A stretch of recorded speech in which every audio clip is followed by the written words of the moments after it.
Hi guys, నమస్తే, అస్సలాం వాలేకుం. నేను mechanic జాబ్ని. సో ఫైనల్గా వచ్చేసి మనం XL 100 అయితే బండి చెప్పా కదండి మీకు, కిక్ సాఫ్ట్ క్లాంప్ అనేది జరిగిపోయింది. దానివల్ల మనం బండి మొత్తం ఓట చేయాల్సి వచ్చింది చెప్పా కదండి. బండి అయితే ముందుగా ఫస్ట్ ఆఫ్ ఆల్ అంటే ఈ చాంబర్ మొత్తం నీట్గా క్లీన్ చేసుకున్నామండి. పెట్రోల్తో వాటర్తో మొత్తం క్లీన్ చేసుకున్నాము.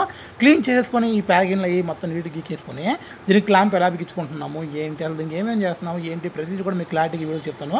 సో వీడియో అయితే లాస్ట్ చూడండి ఫైనల్ వరకు. సో ఇది చూస్తున్నారు కదండి క్లాంప్. దీని కాస్ట్ వచ్చేసి 50 రూపాయలు అండి. పెద్ద గేమి కాదు, 50 రూపాయలు. దానికోసం అయితే బండి అంతా ఓట చేయాల్సి వచ్చింది. మరి ఇంతగానో ఓట చేసాక మరి మిగతా పనులు కూడా చేయాలి కదండి. ఏమేం చేస్తున్నాం ఏంటి?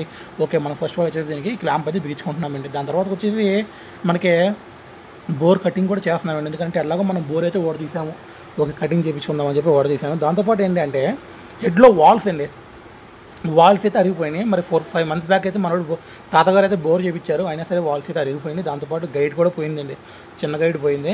ఆ చిన్న గైడ్ కూడా మనం వేసేస్తున్నాం. మొత్తం బౌండరీ వరకు మొత్తం మనం బయట చేయించేసుకున్నాం. ఇక దీనికి కనెక్టింగ్ రాడ్ కూడా లైట్గా ప్లే ఉంది. నేను తాతగారు చెప్పాను, తాతగారు పనిలో పని బండి మొత్తం నీట్గా చేసేసుకుందాం, ఫుల్ బోర్ చేసుకుందాం అని చెప్పానండి తాతగారికి. ఆయన అయితే నా దగ్గర అంత బడ్జెట్ లేదు. ఒక 4-5 మంత్స్ తిరిగాక బండి మనమైతే మళ్ళీ బండి మార్చేసుకుంటా, నేను ఎక్స్చేంజ్ చేసుకుంటా, వేరే బండికి వెళ్ళిపోతాను. ఎందుకంటే కిక్ కొట్టే అంత ఓపిక నా దగ్గర లేదు అని చెప్పారండి. సరే కదా అని చెప్పి నేనైతే మరి మనం ఫుల్ బోర్ వద్దు అని చెప్పి మనం అయితే చేసేస్తున్నాం. నేనైతే ఏంటి బోర్ కటింగ్ చేయించుకొని వాల్స్, గైళ్ళు, క్యామ్ చైన్, ఈ తర్వాత వచ్చేసి మన soft clamp, soft spring, packing కిట్లు, ఇలా ప్రతిదీ ఇంజిన్ ఆయిల్, ఇలా ప్రతిదీ కూడా ప్లగ్ కూడా ఇస్తానండి ఒకటి. ఇలా ప్రతిదీ కూడా నీట్గా మనం చేయబోతున్నాము. సో సరే కదా అని చెప్పి మనం అయితే చూస్తాం కదా, ముందైతే క్లాంప్ బిగించుకుంటున్నామండి. ఈ క్లాంప్ బిగించుకునేటప్పుడు ఈ క్లాంప్ అసలు ఎందుకు విరిగిపోద్ది ఏంటి అంటే, ఎప్పుడైనా సరే అండి మనం క్లాంప్ బిగించుకునేటప్పుడు అంటే క్లాంప్ కిక్ కొట్టేటప్పుడు ఆ క్లాంప్ అనేది చాలా సున్నితంగా ఉంటుందండి. అంటే కొట్టొచ్చు, మరి గట్టిగా దన టప్ప కొట్టేసామంటే కిక్ మాత్రం ఏమైద్ది, ఆ క్లాంప్ ఎంత దాని బతికెంతండి ఇరిగిపోద్దండి. అలా ఇరిగిపోతే ఏమైద్ది, ఇక ఇలా ఎలాంటి పరిణామాలే వస్తాయి. సో దీనికి వచ్చేసి మనం ఫైనల్గా చూసారు కదండి, ఈ కిక్ సాఫ్ట్ కూడా మనం ఏంటి అంటే టైమింగ్లో పెట్టుకోవాలండి. మనం ఎలా పడితే అలా పెట్టేసుకొని బిగించుకున్నాక మళ్ళీ మనం బండి కిక్ కొట్టాక ఆ టైమింగ్లో లేక బండి అంతా చికచికాకు మళ్ళీ సౌండ్ చేస్తూ ఉంటుంది. మళ్ళీ మనం పీక్కోవాలంటే మాత్రం ఖచ్చితంగా సెంటర్ పీకాల్సి వచ్చిందండి. సో మనం ఎప్పుడైనా సరే అంటే ఆ మన కిక్ సాఫ్ట్ వీల్స్ అనేవి కదండి, ఆ వీల్స్ అనేవి టైమింగ్లో పెట్టుకోవాలండి. దానికి ఒక చుక్క ఉంటుంది, ఆ చుక్కలో టైమింగ్లో పెట్టుకొని కిక్కోవాలి మనం. సో ఫైనల్గా మనం అయితే 2K సబ్స్క్రైబర్ చాలా దగ్గరలో ఉన్నామండి. సో ఫస్ట్ వాళ్ళు ఎవరైనా కొత్త కనుక మన వీడియో చూసినట్టయితే కొంచెం సబ్స్క్రైబ్ చేసుకోండి. అలాగే దీన్ని చూస్తున్నాం కదండి, ఈ బేరింగ్లు ఉన్నాయి కదండి, ఇవన్నీ మనం ఈ క్రాంక్ అనేది మనం బయట అయితే చేపిలేదండి. ఇంజిన్ బేరింగ్లు, కనెక్టింగ్ రాడ్ కూడా మనం తాతగారు చేసేద్దామండి అని చెప్పాను. తాతగారు అయితే అంత అమౌంట్ నా దగ్గర లేవమ్మా అని చెప్పారు. ఇక మరి చేసేది ఏముంది, మనకి వేరే ఆల్టర్నేటివ్ అయితే లేదు కాబట్టి మనమైతే ఇక మళ్ళీ అలా ఎక్కించేసుకుంటున్నామండి. సో దీన్ని చూస్తున్నారు కదండి, మనం ఏదైనా సరే అండి సెంటర్ ఎక్కించుకున్నా, ఈ బండే కాదు ఏ బండి ఎక్కించుకున్నా సరే ఖచ్చితంగా కూడా మనం చాలా జాగ్రత్తగా ఆ ప్యాకింగ్స్ కరెక్ట్గా సెంటర్లో కూర్చుందా లేదా అని చెప్పి మనం ఎక్కించుకోవాలండి. కరెంట్ అయితే పోయింది, బేవర్సమైన వాన్ అయితే వస్తుందండి. చూస్తున్నారు కదండి, అసలు కరెంట్ లేదు, వాన్ అయితే ఘోరంగా ఉందండి బాబు. ఇంత వాన్లో కూడా నైట్ 10:30-11 మనం ఎక్కించడం జరిగింది.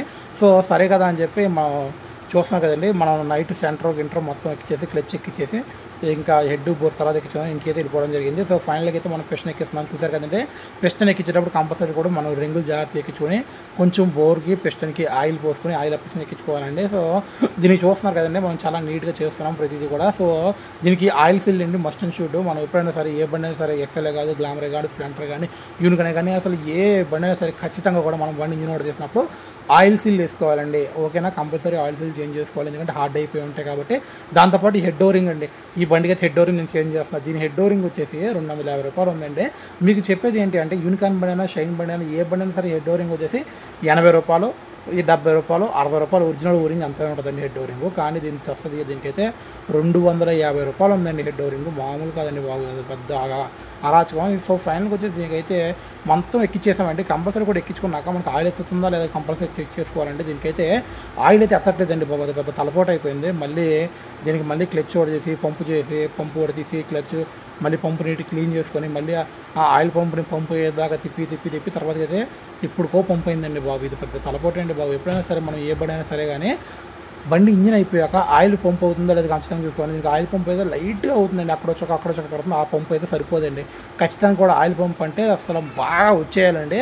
అంత ఘనంగా ఆయిల్ లోపల నుంచి వస్తేనే మనకి బండి ఇంజిన్ అనేది చాలా బాగుంటుందండి. ఆయిల్ పంప్ అక్కడ చొక్క అయితే మాత్రం ఆయిల్ అసలు ఆ బండి ఇంజిన్ అనేది త్వరగా సీజ్ అయిపోద్దండి. ఎక్కువ కాలం కూడా తిరగదు, మహా అయితే 10 రోజులు తిరిగితే గొప్పేనండి, తిరగదు. సో ఫైనల్గా వచ్చేసి ఎప్పుడైనా సరే మనం ఫుల్ బోర్ చేసిన బండి ఖచ్చితంగా కూడా లోడ్ అనేది ఒక 1 మంత్ దాకా లోడ్ వేయకూడదండి.